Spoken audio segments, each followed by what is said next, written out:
అని పిలువబడే అమెరికాతో భారత్ డి అంటే డి అంటుంది. ఇప్పుడు ప్రధాని నరేంద్ర మోదీ మాకు రైతు ప్రయోజనాలే ముఖ్యం అంటూ పరోక్షంగా హెచ్చరించారు. మంచి మిత్రులుగా ఉన్న Donald Trump Narendra Modi America సుంకాలు విధించడంతో ఉప్పు నిప్పు అవుతారా, టీ కప్పులో తుఫాన్ అవుతుందా అనే చర్చ ప్రస్తుతం నడుస్తూ ఉంది. రష్యా నుంచి చమురు కొనుగోలు చేస్తున్న భారత్పై అమెరికా విధించిన అదనపు సుంకాలు తీవ్ర దుమారం రేపుతున్నాయి. ఈ విషయంలో రెండు దేశాలు ఢీ అంటే ఢీ అంటున్నాయి.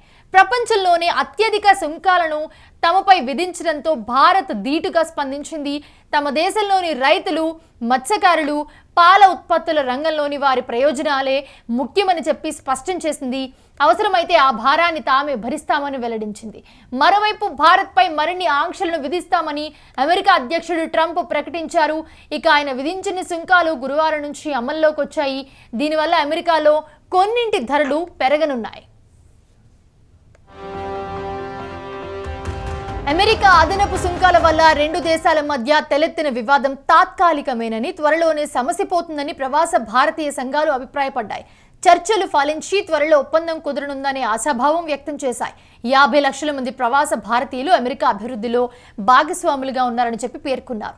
భారతీయ ఉత్పత్తులపై 50% సుంకాలను వేయడాన్ని ఇండియన్ అమెరికన్ల నేత బైడెన్ మాజీ సలహాదారు అజయ్ బుటోరియా ఖండించారు. అమెరికాలో తక్కువ ధరలకు లభించే 50% జెనరిక్ మందులను భారత్ సరఫరా చేస్తోంది. ఈ సుంకాలు వాటి ధరలను పెంచుతాయి. దీనివల్ల అమెరికాలోని కుటుంబాలు, సీనియర్ సిటిజన్లు, చిన్న వ్యాపారులు ఇబ్బందులు పడతారు. మసాలా దినుసులు, పప్పులు, అలాగే దీపావళికి సంబంధించిన వస్తువులు, దుస్తులు ధరలు పెరుగుతాయి. వీటన్నిటికి సంబంధించి ఆయన చెప్పారు. దుస్తులు, పాదరక్షలు ధరలు 37% దాకా పెరగొచ్చని చెప్పి అభిప్రాయపడ్డారు. అలాగే ట్రంప్ విధించిన అదనపు సుంకాలపై ప్రధాని మోదీ గట్టిగా సమాధానం ఇచ్చారు.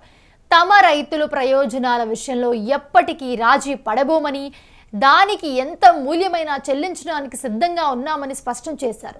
వ్యవసాయ శాస్త్రవేత్త ఎంఎస్ స్వామినాథన్ శత జయంతి సందర్భంగా గురువారం ఢిల్లీలో ఏర్పాటు చేసిన అంతర్జాతీయ సదస్సులో ఆయన మాట్లాడారు. రైతుల ప్రయోజనాలే మాకు అత్యంత ముఖ్యం. రైతులు, మత్స్యకారులు, డైరీ ఉత్పత్తిదారుల ప్రయోజనాల విషయంలో భారత్ ఎప్పటికీ రాజీ పడబోదు. వారిని కాపాడడం కోసం సుంకాల భారాన్ని సొంతంగా భరించడానికైనా సిద్ధమని చెప్పి ప్రధాని చాలా క్లియర్గా చెప్పారు. రష్యా నుంచి చమురు కొంటుందన్న కారణంతో భారత్పై 50% సుంకాలను విధించిన అమెరికా అధ్యక్షుడు డొనాల్డ్ ట్రంప్ మరో బాంబు కూడా పేల్చారు. తదుపరి మరిన్ని ఆంక్షలను కూడా రాబోయే కాలంలో చూస్తారంటూ ఆయన హెచ్చరిక జారీ చేశారు. శ్వేత సౌధంలోని ఒక ఓవెల్ కార్యాలయంలో ఆయన మీడియాతో మాట్లాడారు. భారత్పై మేము 50% సుంకాలను విధించిన విషయం మీకు తెలుసు. ఆ దేశం రష్యా నుంచి చమురు దిగుమతి చేసుకునే దేశాల్లో 2వ స్థానంలో ఉంది. తొలి స్థానంలో ఉన్న చైనాకు అతి దగ్గరగా ఉంది. అందుకే భవిష్యత్తులో మరిన్ని ఆంక్షలను కూడా చూడబోతున్నారు అని చెప్పి ట్రంప్ పేర్కొన్నారు. భారత్పై గతంలో విధించిన 25% సుంకాలు అమల్లోకి వచ్చాయి.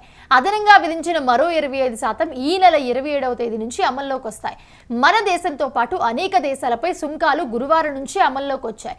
దీనివల్ల బిలియన్ల కొద్దీ డాలర్లు అమెరికాకు వస్తాయని ట్రంప్ ప్రకటించారు. ఈ సుంకాలు 10% నుంచి 50% దాకా ఉన్నాయి. అమెరికా సుంకాలపై ధీటుగా భారత్ ప్రస్తుతం స్పందించింది.